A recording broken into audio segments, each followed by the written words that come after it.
Well, welcome everybody. My name is Andy Hoar. I'm the CEO of Paradigm B2B, which is a research and advisory services firm. I'm also one of the co-founders of Master B2B, which is a global community of B2B e-commerce professionals. Whenever there's big news in the B2B space, I like to dig into the reasons behind it. And a couple of weeks ago, we had such an example of that.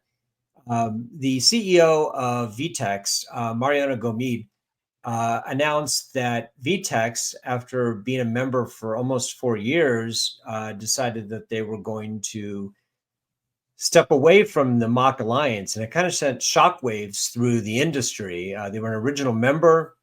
It came as a bit of a surprise. There was some interesting timing, which we'll talk about as well. And I think I talked to Mariano about this ahead of time. He had 210,000 views, impressions, et cetera, on LinkedIn of this. So when I say it made big news, I'm not joking. It made big news. So we're going to bring Mariano in actually to talk about this in a few moments. But here's the big news. So they announced that they're stepping away from the MACH Alliance. There are several demands that they have for changes to the MACH Alliance that if those changes are made, that VTEX may consider coming back in. We'll dig into those in a moment as well. And this is the core of Mariano's argument. He argues that the MACH Alliance served its purpose in breaking us free from monolithic thinking. Now it's time to break free from MACH dogma itself. So you can imagine 210,000 views. There were a lot of reactions, some positive, some negative. Frankly, some of the negative reactions were coming from competitors and people who are anti-MACH. So we have to kind of factor that all in here, but there's pretty widespread response to this. And we're going to talk a little bit about that on this event as well. So what I'd like to do actually is invite Mariano to join us in. So Mariano, welcome. Welcome. Thank you. Thank you. It's a pleasure to be with you. Yeah, so very quickly, I didn't get a chance to talk about this. What does VTEX do? Give us like 30 seconds on that. VTEX is a 25 years old company. It's a public company, New York Stock Exchange, originally from Brazil. And we do serve 2.4 thousand companies in 46 countries. We serve companies like Colgate Palmolive, Samsung, Whirlpool, Carrefour, Auchan, H&M, and many others enterprises. And we are a composable and complete platform offering retailers and brands the best of two worlds. When the composability is needed, we allow them to compose, but also we allow them to be complete when they need any speed to market necessity. So VTEX is in this space where big enterprises wants to simplify themselves. Excellent. Okay, perfect. So there's been a lot of talk about the MACH Alliance, what you entered, what you're exiting.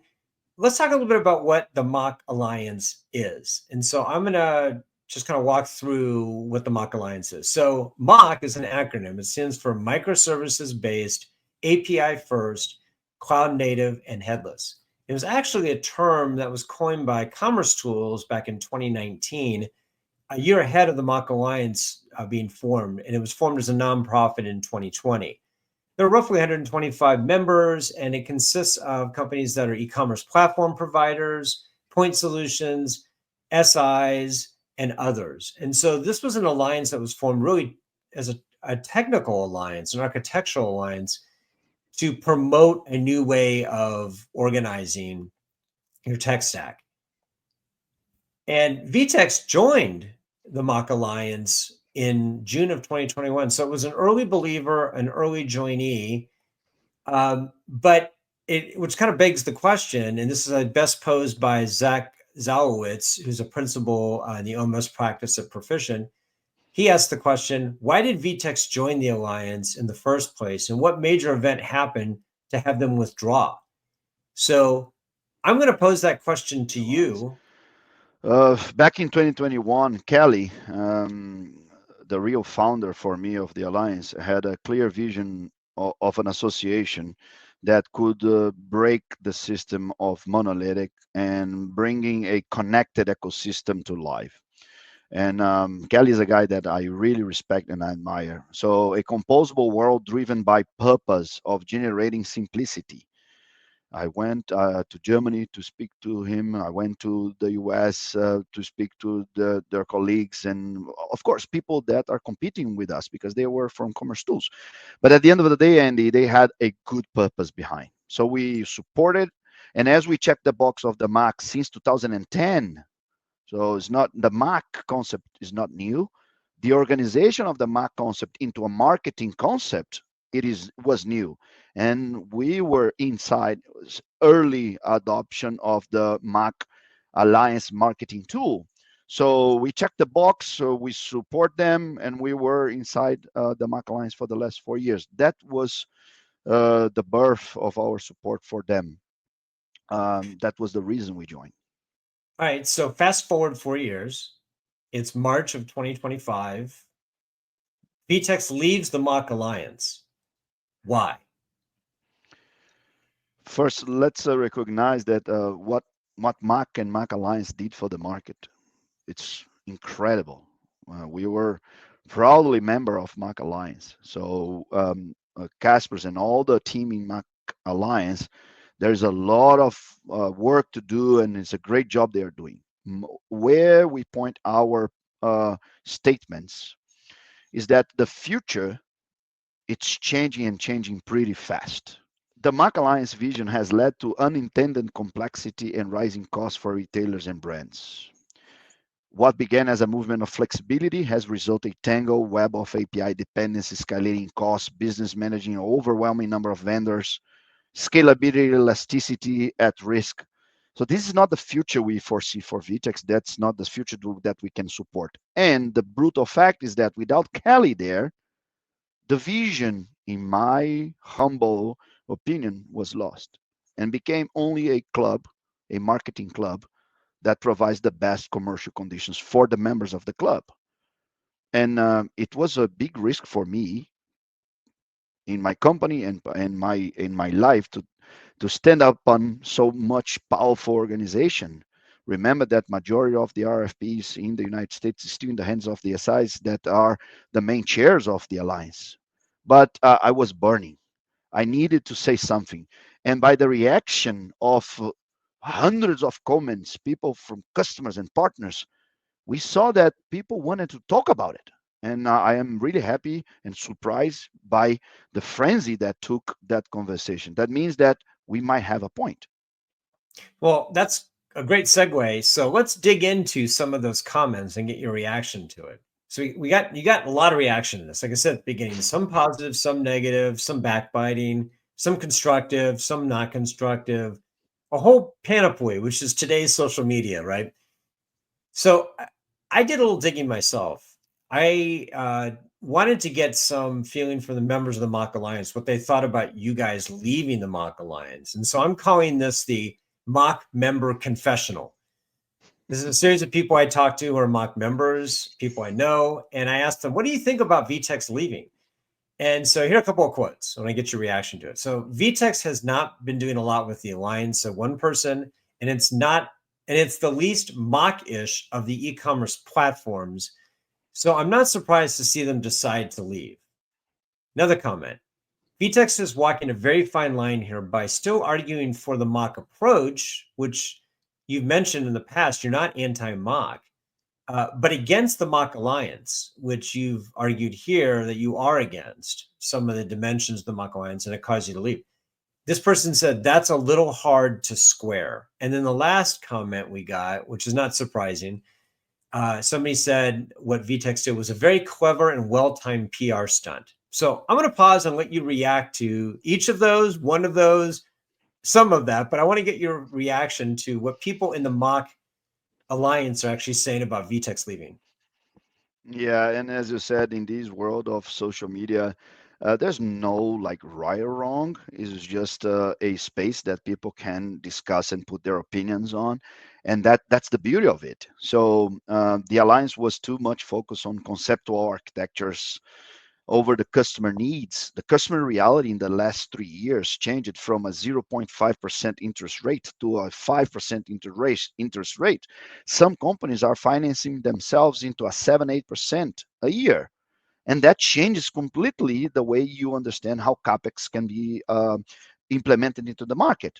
So at the end of the day, you can claim that MACH Alliance, as a protector of the MACH concept, do not have the responsibility by the implementation itself. And I don't agree with that. If you provide freedom, you need to be accountable for the freedom you provide. And reality is complexity is rising in every single sense when you join 30, 40 solutions to become a one only suite. And there is one big winner when you do this complexity. It calls the middleware. So It's when the what? the development of the Middleware. middleware, the custom middleware that connects all the ecosystem. So I was pretty precise on what the statements we defend and why I believe the MACH is not representing this future. First one is a lean and simple architecture, out of the box, fully connected software ecosystem. Means no middlewares, no bridges, no projects, and that means implementation of projects from 10 months to 2 months, front end and back end. So if MACH Alliance can state for that publicly that they're going to pursue a connected out of the box ecosystem of software that allows customers and retail brands and retailers to implement from in 2 months max, and we are talking about 5 to 10 people and not 30 to 50 people. So if they commit to that, we will be back and we support. It is our way that say, look, we do not share the same vision. And for that, I am orchestrating a manifesto, public one.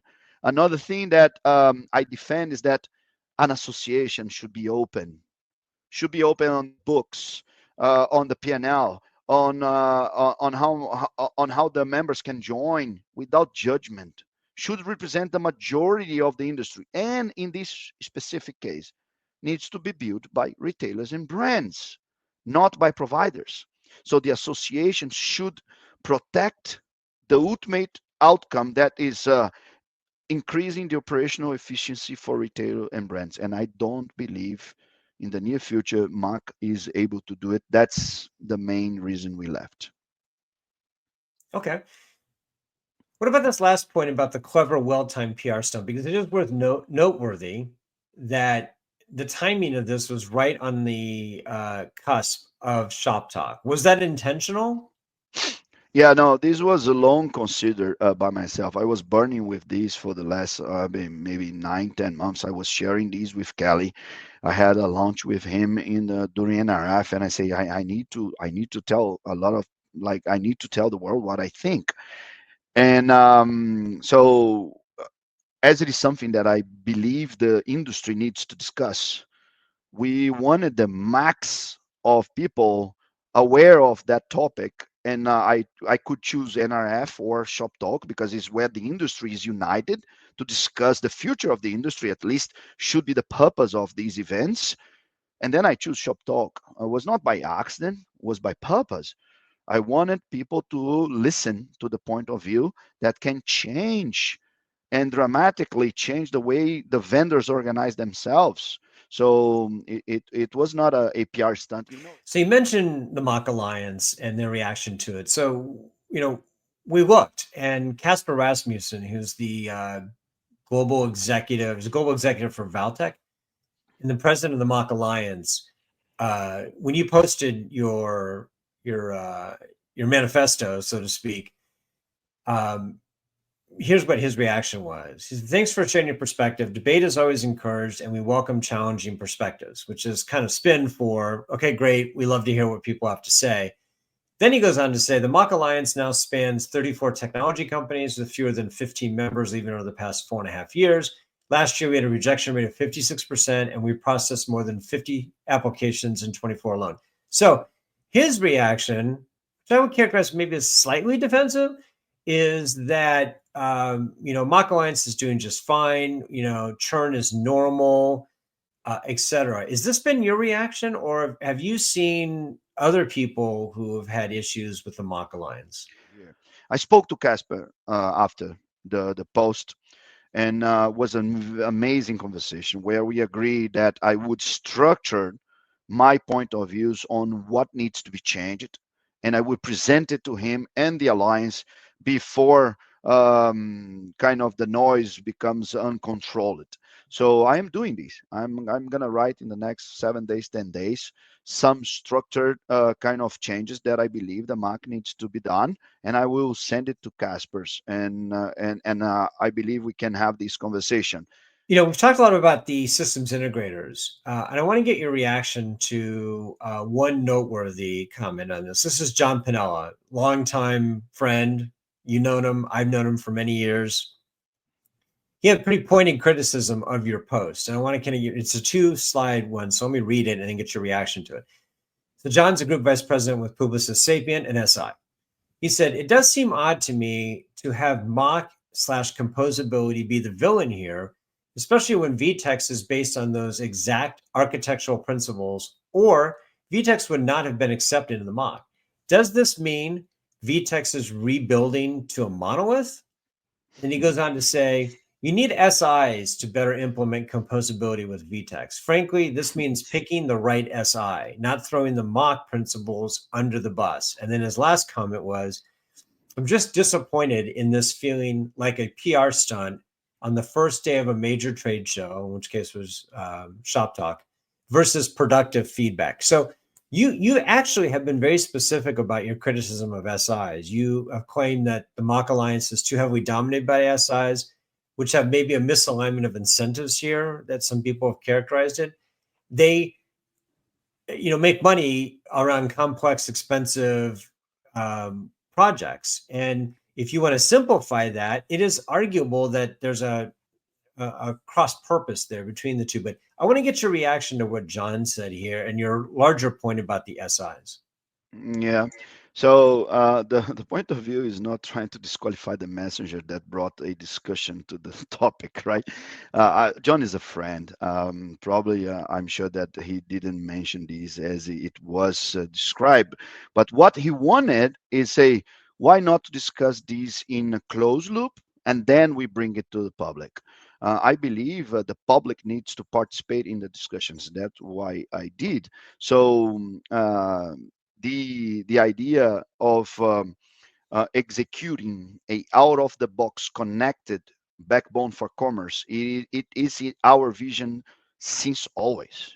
So for example, now Andy, I'm foreseeing projects that have 45 days implementation completely integrated with SAP and front end migration. So the AI world, it is informing a new world for the SIs where the capex for projects are not anymore the kind of the main revenue stream. So the reinvention of the SIs in the eyes of the AI and in the eyes of the financial struggle of retailers and brands will change the way SIs survive. And my take, my vision is that they will become operators of the ongoing of the customers, as the projects will be like fraction of the cost that used to be today. So this is what the alliance should be discussing: how to save millions of dollars of projects from our customers to drive their sustainability. For Well, I've got to example, ask. I've got to yes, ask please. then. So, what in that world? What is the role of the SI? Do you see a diminished role of the SI? And if the like, the AI world and the evolution of technology will not kill companies. They will only kill the old model of companies doing business. It's not by defending the present that you create the future. That's my point of view. So Mark Alliance is so powerful, and we can use the energy of Mark Alliance to really set the standards. Why do not state for the 2 months implementation as a goal? Why not be very, very clear on how you produce efficiency in the world that will be reinvented by efficiency? So SIs, they have a huge opportunity, huge, to become the agents of the ongoing, who will be the digital labor, not the human labor, but who will be the digital labor that will execute the process in the name of retailers and brands? My point of view here, Andy, is if we don't speak nothing, retailers would die. And you cannot claim that, say, oh, it's not my fault because I protect the freedom. No, no, no. We need to be accountable on how the freedom is used by CIOs and CTOs. So when I'm going to your reaction to this was a pretty consistent theme. We had this from two companies that weighed in, two individuals who weighed in from these companies. They said the exact same thing, which in different ways. The mock implementations are going off the rails. If they're going off the rails, it's not because mock is broken, it's because of bad execution. Like Sana Remeke said, you can absolutely make mock work, but that requires architectural discipline and a clear governance over what gets composed and how. Similarly, Rafael Esperad, it's not mock that's broken. It's how some are choosing to implement it. Without the maturity, structure, or ecosystem governance, there's the governance word again, that true composability requires. I want to get your reaction to this because they're basically arguing that mock is just fine. It's just how it's implemented that's broken. But I think you disagree with that, right? It's like if you are a cigar or a alcohol producer and you say, "Oh, I am not doing anything. The ones being drunk and being drugged is the ones that should be pointing the fingers." Come on, the industry is so powerful. If you join providers to guide the clients will follow. So not only guiding the concept, but guiding the execution of the concept is necessary. So some may argue that it's not MACH itself or MACH or MACH Alliance, but the way it is implemented, it's actually turning companies in a nightmare of a tech spaghetti. So and that's to put in consideration, Andy. After many years, we are really still blaming implementations. Who are the responsible for implementations? The same ones behind Mark. Come Are on, you saying it's you know, like, SIs, right? That's of where course. you So it's a time to rethink the narrative and to discuss the full potential of a whole simplification. Example, how many years ago we discussed payment integrations? Payment integration was a big thing like 10 years ago. Now, for example, VTEX alone is integrated out of the box with more than 180 payment companies in the world. Out of the box, no code, no meter, no project. It's just like click, connect. Now we are connected with more than 90 companies on logistics in the world. No needs of integration. So that's the future. It's a backbone for connected commerce. And the challenge of development or deployment cannot be the one that we can point fingers. I believe the moment where the industry unite itself to say no implementation anymore, and the implementation should be done in 15 days, 20 days, people will say, "Oh, but SAP is not ready for that." Then we're gonna provoke the good discussions. It is say if a retailer or a brand can change suites in a fraction of the cost, they're gonna have a chance to survive. And this is the world that VTEX will lead. And now I got the courage. It was my mistake, Andy. I was surviving with that, burning with that, sometimes very convinced by my own team. Let's say, no, that's a fight that's too big. And then this reality, financial reality, is came as a kind of emergency button to push it, and I am pushing. The industry should discuss this. The pragmatic approach to composable commerce is the only way forward. so let's close with that. So you mentioned um, this is how you see it. You see the future belongs to organizations that can balance technical capability with business reality, creating solutions that don't just work in theory but deliver in practice.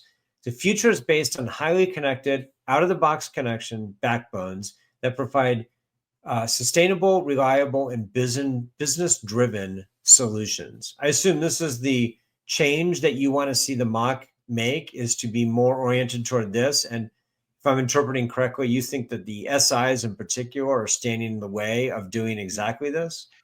Yeah, we need to understand that associations should evolve as the world evolves. So, for example, imagine that today we would have like a cloud association to advocate companies that cloud is a safe place to be. That was useful 15 years ago, 20 years ago, not anymore. Like this is a table stakes. I believe MACH Alliance, it is a table stake.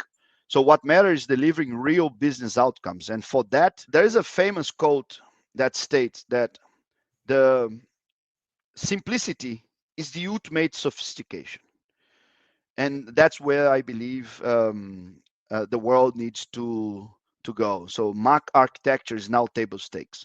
What matter is delivering real business outcomes. A pragmatic, outcome-oriented approach means modularity where it really matters, composability where it really matters, but also standardization where it simplifies. So if you're going to compose, you should ask yourself, how much more are we going to have revenue on revenue? How much we going to save? If that answers are not crystal clear, do not compose. So a truly scalable commerce backbone must be this out of the box connection between vendors. And all the companies will adapt to this new future, the clients and the providers, and will be the productivity that AI will produce. We're going to generate companies that are much more profitable than it is today, including the SIs. It's just a matter of not defending the cigar industry that is dying, but transform itself in a distribution company. So instead of defending high, complex, expensive, long projects, let's defend out of the box deployments, test, speed to market in a 1-2 months. That's an association should be defending the future, not protecting the present. Well, Mariano Gomide, we'll have to leave it there. Thank you so much for joining today and sharing your perspective on the MACH Alliance and why you guys decided to leave. I'm sure we'll continue the conversation. There'll be more discussion about this. We will have, I'm sure this is not the end of this. But speaking of the end of this, we do need to wrap up. And I just want to say quickly, so I mentioned at the beginning that I'm CEO of Paradigm B2B. I do an evaluation every year of e-commerce platforms. All the companies mentioned here today are members, are evaluated as a part of this process. The commerce tools, the VTEX of the world, the Shopwares, the HCLs, they're all included in this. This is an example on screen of how I do it. I have kind of a different approach. I don't do a 2x2 box like the Gartner Magic Quadrant or the Forrester Wave, where I call them leader versus loser matrices. I think it's possible to be especially good at certain things and not particularly good at other things, and to highlight the areas where you're strong and not penalize you for the areas where you're weak. I think the other evaluations, if I'm being honest, tend to go with composite scores where they don't produce the same result. So anyway, I'm going to be starting that process up again here shortly, and the combine will be out in a couple of months. I also mentioned I'm a member, I've got the co-founders of Master B2B, which is a global community of 50,000 e-commerce professionals, 35,000 people on LinkedIn, and we have a private community of over 620 people growing by the day. Here's some examples of people who are members. It's the digital executives from all the largest B2B manufacturers and distributors in the world. My company, Master BB, also has a service called Nexus, which is tailor-made for practitioners. We call it your digital lifeline. It's a concierge service. If you need that presentation done the next day and you're missing data, contact us and we'll get that for you. If you're looking for an ROI framework, if you need to talk to an expert in a certain area, this is why we created Nexus. We also, through Master BB, have roundtables that we sponsor and we offer, and we have several coming up in April and in May, including some cities we've never gone to before. So coming up in the next several weeks are Cleveland, Cincinnati, Charlotte, Minneapolis, New York, and Los Angeles. And Cincinnati and Charlotte are actually new on our docket this year. And then lastly, this was a Paradigm B2B broadcast, but I also every week do a podcast with my colleague at Master B2B, Brian Beck, where we discuss issues, and we try to do it in 15 minutes. We don't always succeed. It's worth listening to. So if you're a B2B digital exec, vendor, practitioner, systems integrator, what have you, be sure to check us out wherever you watch your podcast. So on that note, I want to once again thank Mariano Gomide from VTEX for joining and sharing his perspective on MACH, and I'll see you again next time.